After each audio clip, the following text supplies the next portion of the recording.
श्री शिवाय नमस्तुभ्यम। हर हर महादेव। 17 जनवरी 2026 बड़ोदरा गुजरात में चल रही शिव पुराण कथा के दूसरे दिन की कथा आज पूर्ण हो चुकी है। यह 7 दिवसीय शिव पुराण कथा है जिसे आप आस्था और यूट्यूब के माध्यम से 16 जनवरी से 22 जनवरी तक लाइव देख सकते हैं। आज की कथा में गुरुजी पंडित प्रदीप मिश्रा जी ने वट वृक्ष से जुड़े हुए 2 विशेष और अचूक उपायों की जानकारी दी है, जो कि काफी अच्छे और नए उपाय हैं। कर्ज मुक्ति के साथ साथ अगर आपका किसी ने पैसा लेकर भी चला गया है तो आपको स्वयं आकर देगा। तो आप दोनों उपाय ध्यान से सुने, ध्यान से समझे। सभी जानकारी हम आपको इस वीडियो में बताने वाले हैं, इसलिए वीडियो आप अंत तक जरूर देखें। साथ ही इस वीडियो में आपको मौनी अमावस्या, जो कि कल है 18 जनवरी को, इस मौनी अमावस्या को आप कौन से 11 अचूक उपाय कर सकते हैं, सभी उपायों की जानकारी देंगे। साथ ही गुरुजी पंडित प्रदीप मिश्रा जी का बताया एक विशेष उपाय जो कि आपको इस मौनी अमावस्या में करना है, वीडियो के माध्यम से करके भी बताएंगे, इसलिए वीडियो को आप अंत तक जरूर देखें। साथ ही आगामी 5 बड़ी तिथियों की जानकारी, गुप्त नवरात्र और बसंत पंचमी की जानकारी और अगली 5 शिव पुराण कथा कब और कहां होगी, संपूर्ण जानकारी आपको इस वीडियो में मिलने वाली है।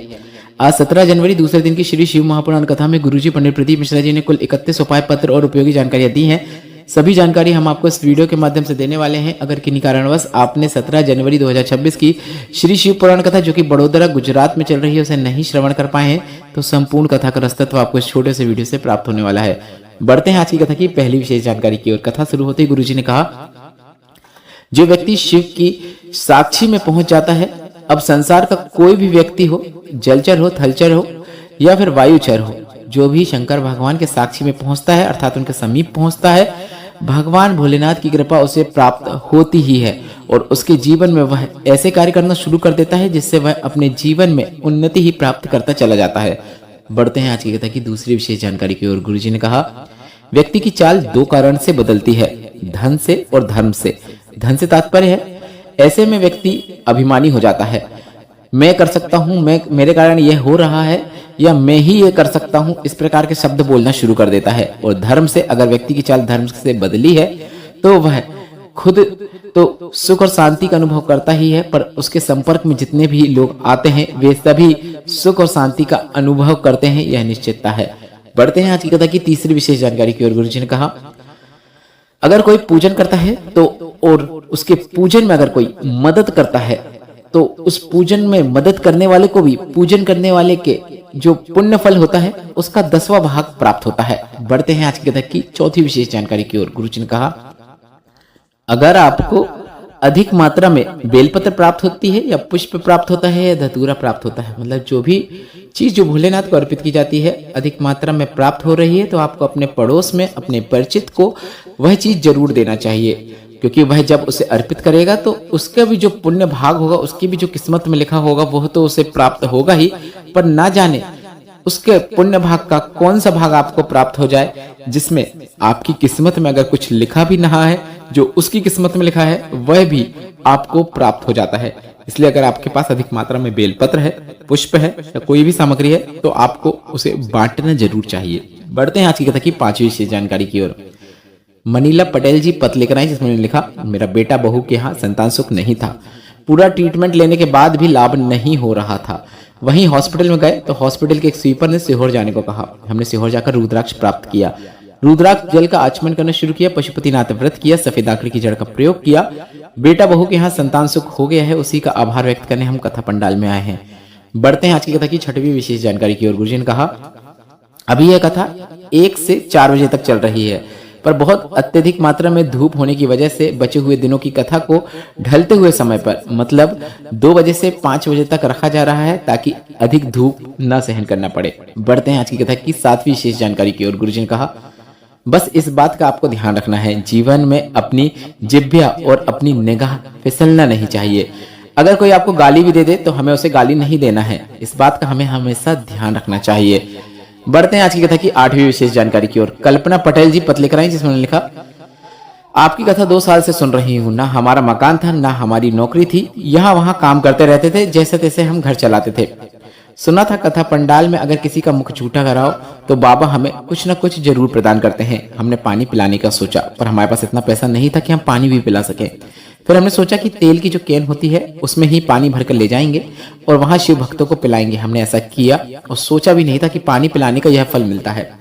मेरे पति का पानी का फिल्टर प्लांट डल गया, खुद का घर नहीं था, खुद का घर भी बन गया। खुद की गाड़ी भी आ गई और ऐसा कोई सुख नहीं बचा जो बाबा ने हमें ना दिया हो। बढ़ते हैं आज की कथा की 9वीं विशेष जानकारी की ओर। मीरा जी पत्र लिखना है जिसमें उन्होंने लिखा, संतान सुख नहीं था पर बाबा की कृपा से हमने गर्भ धारण किया और डॉक्टर को दिखाया तो डॉक्टर ने कहा कि एक संतान है और एक 6 mm की गांठ है। हमने डॉक्टर से कहा कि आप तो दवाई दे दो, क्योंकि हम बाबा के भरोसे थे। हमने सीहोर जाकर रुद्राक्ष लेकर आए। रुद्राक्ष जल का हमने आचमन करना शुरू किया। कुछ समय बाद फिर से डॉक्टर को दिखाया तो डॉक्टर ने कहा कि एक गठान और एक बच्चा नहीं है, अब एक बच्चे की जगह 2 बच्चे हैं। इसके बाद समय निकला और एक बेटा और एक बेटी हुए हैं। दोनों बच्चों का नाम हमने एक का श्री और एक का शिवाय रखा है। उसी का आभार व्यक्त करने हम कथा पंडाल में आए हैं। बढ़ते हैं आज की कथा की 10वीं विशेष जानकारी की ओर। गुरुजी ने कहा, जितने प्राचीन वृक्ष होते हैं, वट वृक्ष हो, पीपल का वृक्ष हो, आंवले का वृक्ष हो, नीम, बेलपत्र, यह सभी सिद्ध वृक्ष होते हैं। इसलिए आपने सुना होगा सिद्ध वट वृक्ष, क्योंकि ना जाने कितने भक्त ने आकर उस वट वृक्ष के नीचे बैठकर भगवान का नाम जाप किया होगा, भजन किया होगा, दीपक लगाया होगा। इसलिए कहा जाता है किसी तीर्थ में जाओ, किसी सिद्ध वृक्ष के नीचे जाओ तो हमें भगवान का नाम स्मरण करना चाहिए, भजन करना चाहिए, क्योंकि ऐसा करने से आपको आपके द्वारा किए गए जो भगवान का जाप है, भजन है, उसका फल जो है उस स्थान पर 1000 गुना अधिक होकर प्राप्त होता है, क्योंकि वह स्थान सिद्ध है। बढ़ते हैं आज की कथा की 11वीं विशेष जानकारी की ओर। गुरुजी ने कहा, घर बैठे सुनिए शिव पुराण कथा को, अच्छी बात है, पर कभी पता चले कि सीहोर कोबरेश्वर धाम से शिव पुराण की पोथी आई है तो आपको एक बार आकर पंडाल में भी बैठकर कथा का श्रवण जरूर करना चाहिए। बढ़ते हैं आज की कथा की 12वीं विशेष जानकारी की ओर। गुरुजी ने कहा, ब्रह्मा जी का जब सर कटा तो बड़ का पेड़ उत्पन्न हुआ और उस बड़ के पेड़ के नीचे भोलेनाथ बैठ गए और भोलेनाथ वटकेश्वर महादेव कहलाए। बढ़ते हैं आज की कथा की 13वीं विशेष जानकारी की ओर। विशेष उपाय की जानकारी देते हुए गुरुजी ने कहा, अगर कर्जा इतना हो गया है कि चुक ही नहीं रहा है, बढ़ते ही चले जा रहा है, तो आपको वट वृक्ष के नीचे शिवलिंग हो ऐसा वट वृक्ष ढूंढना है और आपको उस पर जल अर्पित करना है। जल अर्पित करते समय वटकेश्वर महादेव का नाम स्मरण करना है और आपको बेलपत्र वटकेश्वर महादेव का स्मरण करते हुए उस वट वृक्ष के नीचे जो शिवलिंग रखा है उस पर अर्पित करना है। अगर अर्पित पहले से है तो उस बेलपत्र को भी आप प्राप्त कर सकते हैं, नहीं है तो आप वटकेश्वर महादेव का नाम लेते हुए बेलपत्र अर्पित करें और उस बेलपत्र को प्राप्त करके आपको अपने घर पे आ जाना है और किसी भी चालीसा या पुस्तिका में आपको उसे रख देना है और प्रयत्न करना है। जिस क्षेत्र में आप आगे बढ़ना चाहते हैं उसमें अधिक प्रयत्न करें, अधिक मेहनत करें, सफलता जरूर देखने को मिलेगी, कर्ज मुक्ति प्राप्त होगी। बढ़ते हैं आज की कथा की 14वीं विशेष जानकारी की ओर। गुरुजी ने कहा, अगर कोई पैसा लेकर चला गया है, पैसा लौटा ही नहीं रहा है, तो जो पैसा लेकर चला गया है उस पैसे का भान करते हुए, उस व्यक्ति का भान करते हुए, स्मरण करते हुए भगवान से आपको प्रार्थना करना है और श्री शिवाय नमस्तुभ्यम या नमः शिवाय या फिर ओम नमः शिवाय, इनमें से कोई भी एक मंत्र जो आपको ठीक लगे उसका एक माला करना है, अर्थात 108 बार करना है। वट वृक्ष की टहनियों में इतना बल होता है कि वह खींचकर आपका पैसा आप तक पहुंचाने का कार्य करती हैं। वह व्यक्ति स्वयं आपको फोन करके आपका पैसा वापस ला कर देगा। बढ़ते हैं 15वीं विशेष जानकारी की ओर। गुरुजी ने कहा, एक समय की बात है, माता पार्वती को चिंता हुई कि मेरे पुत्र का विवाह कैसे होगा, क्योंकि उसका स्वरूप ऐसा है। माता पार्वती ने भोलेनाथ से कहा कि गणेश का विवाह कैसे होगा, क्योंकि गणेश का स्वरूप गजानन का है। तो महादेव ने कहा, यह तो पार्वती नंदन है, पार्वती का पुत्र है, इसका विवाह तो होगा ही। तो माता पार्वती ने कहा, नहीं, यह आपका भी पुत्र है और यह शिव पुत्र भी है। इसके बाद भोलेनाथ ने कहा, अच्छा यह शिव पुत्र है। तो उन्होंने तुरंत तुम्रुका जी का स्मरण किया और गणेश जी के लिए तुम्रुका जी से अच्छे रिश्ता ढूंढने को कहा और तुम्रुका जी ने उनके लिए रिद्धि सिद्धि से विवाह तय करवा दिया। बढ़ते हैं 16वीं विशेष जानकारी की ओर। आने वाली जो विशेष तिथियां हैं बहुत ही विशेष हैं, बहुत ही पावन महीना चल रहा है माघ का। अब ध्यान से सुनिएगा कि आने वाली विशेष तिथियां कौन सी हैं। अगर आप व्रत रखते हैं या फिर कोई पूजन करते हैं तो यह जानकारी आपके लिए बहुत विशेष है। 18 जनवरी मतलब कल मौनी अमावस्या, जिसे हम माघ अमावस्या भी कहते हैं। 19 जनवरी 2026 सोमवार का दिन है और गुप्त नवरात्र शुरू हो जाएंगी। इसके बाद 22 जनवरी 2026 विनायक चतुर्थी का विशेष दिन है। 23 जनवरी 2026 बसंत पंचमी और तक्षक पूजा का विशेष दिन है। 25 जनवरी 2026 नर्मदा जयंती का विशेष अवसर है। 26 जनवरी 2026 रिपब्लिक डे है। भीष्म अष्टमी है और गुप्त नवरात्र की अष्टमी का भी विशेष दिन है। बढ़ते हैं 17वीं विशेष जानकारी की ओर। गुरुजी ने कहा, शिव महापुराण की कथा कहती है, अगर आप अपने कर्मों में प्रबलता लाते हैं तो ऐसा कोई लक्ष्य नहीं है जिसे आप प्राप्त न कर सकें। बढ़ते हैं 18वीं विशेष जानकारी की ओर। वैदिक पंचांग के अनुसार माघ मास के कृष्ण पक्ष की अमावस्या को, जो कि 18 जनवरी 2026 को है, उसे मौनी अमावस्या कहा जाता है। तिथि की शुरुआत जो है 18 जनवरी 2026 को रात्रि के 12:03 से हो रही है और 19 जनवरी 2026 को रात्रि के 1:21 में समाप्त हो जाएगी। सनातन धर्म में पर्व और व्रत उदय तिथि के अनुसार रखा जाता है और अमावस्या में रात्रि का भी समय देखा जाता है। जिस दिन सूर्योदय के समय अमावस्या की तिथि हो, रात्रि के समय अमावस्या की तिथि हो, इस प्रकार से देखकर ही अमावस्या की तिथि का निर्धारण होता है और इस बार अमावस्या 18 जनवरी 2026 को मनाई जाएगी। बढ़ते हैं 19वीं विशेष जानकारी की ओर।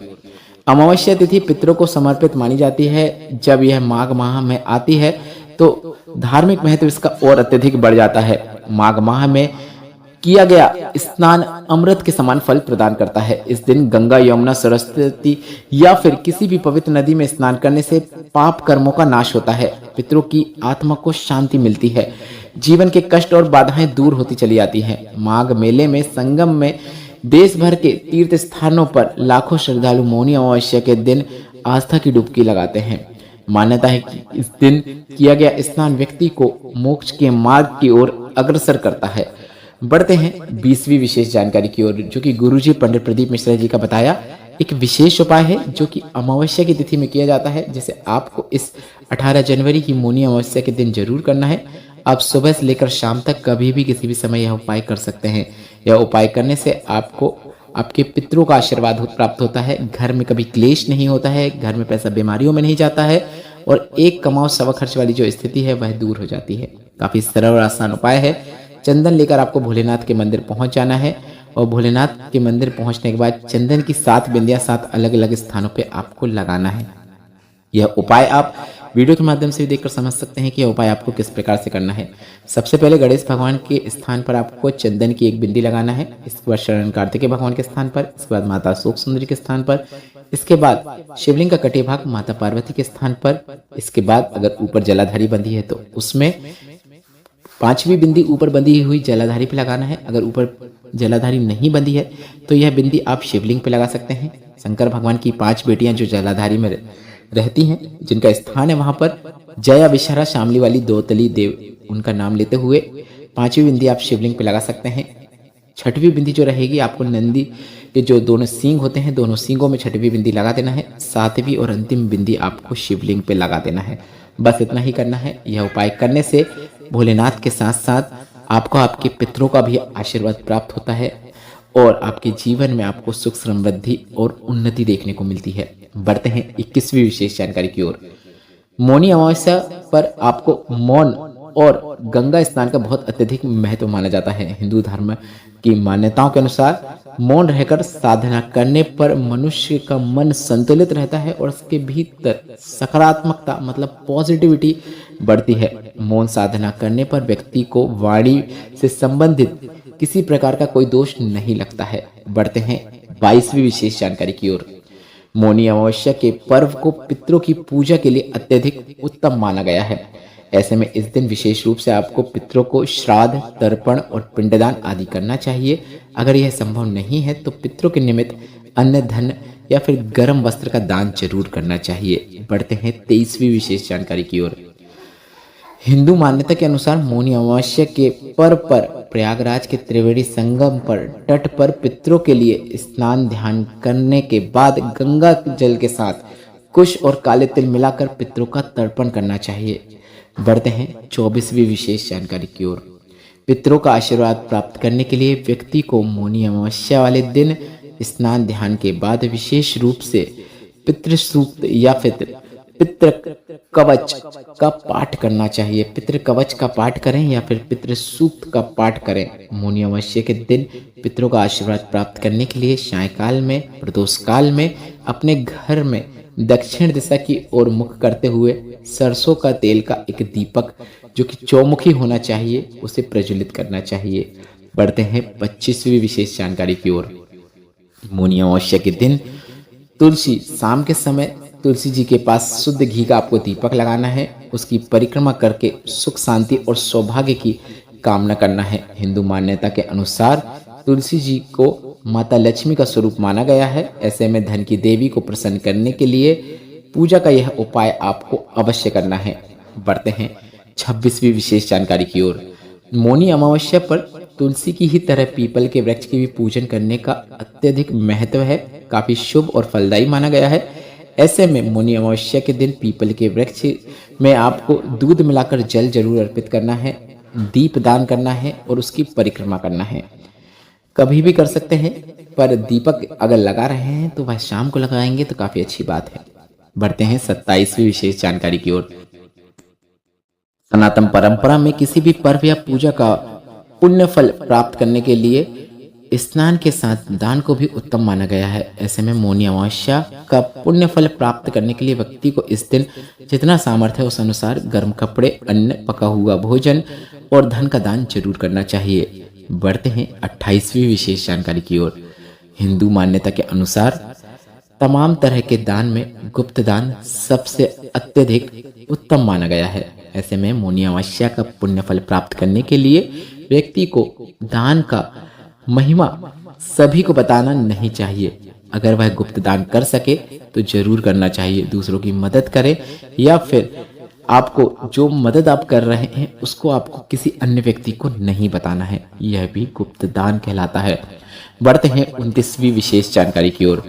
हिंदू मान्यता के अनुसार मौनी अमावस्या के दिन दिव्यांग लोगों को विशेष रूप से काले कंबल, काले जूते, चाय की पत्ती, काली उड़द की दाल, इस प्रकार की चीजें दान करने से व्यक्ति की कुंडली में अगर शनि, राहु, केतु संबंधित जो भी दोष हैं वह सभी दोष दूर हो जाते हैं, समाप्त हो जाते हैं। तो आप यह सरल और आसान उपाय जरूर करें। बढ़ते हैं 30वीं विशेष जानकारी की ओर।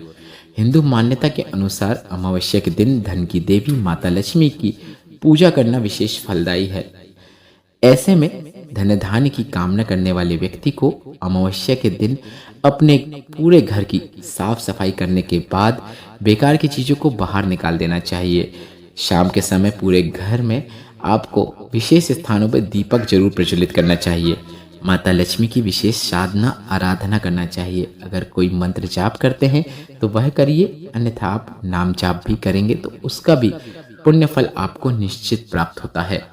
बढ़ते हैं कथा की 31वीं और अंतिम जानकारी की ओर। अभी जो जानकारी थी 21 से लेकर 30 तक वह धार्मिक मान्यताओं के अनुसार थी। 1 से लेकर 20 तक गुरुजी ने जो जानकारी दी थी वह थी। और अब आगामी शिव पुराण कथा जो होने वाली है, जो गुरुजी ने जानकारी दी है, वह इस प्रकार है। यह शिव पुराण कथा जो पूर्ण होगी उसके बाद अगली शिव पुराण कथा 27 जनवरी से 31 जनवरी 2026 तक 5 दिवसीय शिव पुराण कथा होगी। माघ मेले के पावन अवसर पर यह शिव पुराण कथा होने वाली है। सतुआ बाबा सेवा शिविर में यह शिव पुराण कथा होगी। इसके बाद जो 5 फरवरी से 9 फरवरी 2026 तक शिव पुराण कथा होने वाली थी, नांदेड़ में होने वाली थी, पर किन्हीं कारणों से यह कथा रद्द हो गई है। गुरुजी ने बताया था कथा के दौरान कि सीहोर कोबरेश्वर धाम में रुद्राक्ष महोत्सव है, उसकी तैयारी होना है, इसलिए इस कारण इस कथा को रद्द कर रहे हैं। इसके बाद 11, 12 और 13 फरवरी 2026 को शिव पुराण कथा मध्य प्रदेश के डबरा में होगी। यह शिव पुराण कथा 3 दिवसीय रहेगी, जिसे आप 11, 12, 13 आस्था यूट्यूब के माध्यम पर भी देख सकते हैं या फिर पंडाल में पहुंचकर भी देख सकते हैं। इसके बाद साल का सबसे बड़ा आयोजन 14 फरवरी से 20 फरवरी 2026 तक होगा, सीहोर कोबरेश्वर धाम में होगा। इसका नाम रुद्राक्ष महोत्सव होता है, जिसमें शिव पुराण कथा भी होती है, साथ ही साथ रुद्राक्ष भी अभिमंत्रित किए जाते हैं। इसे आप 14 फरवरी से 20 फरवरी तक लाइव आस्था और यूट्यूब के माध्यम से देख सकते हैं या फिर कथा पंडाल में पहुंचकर भी इसका आप लाभ प्राप्त कर सकते हैं। आपको बता दें, रुद्राक्ष वितरण अभी 15 जनवरी से बंद है, 15 मार्च तक बंद रहेगा। 16 मार्च से आपको आपका फ्री रुद्राक्ष प्राप्त होना शुरू हो जाएगा। इस वीडियो में बताई गई जानकारी से संबंधित जितने भी प्रश्न हैं वे सभी प्रश्न आप कमेंट बॉक्स के जरिए पूछ सकते हैं, हम आपके प्रश्नों का उत्तर जरूर देंगे। वीडियो थोड़ा सा भी उपयोगी लगा है तो वीडियो को लाइक जरूर करें और कमेंट बॉक्स में श्री शिवाय नमस्तुभ्यम और हर हर महादेव जरूर टाइप करें।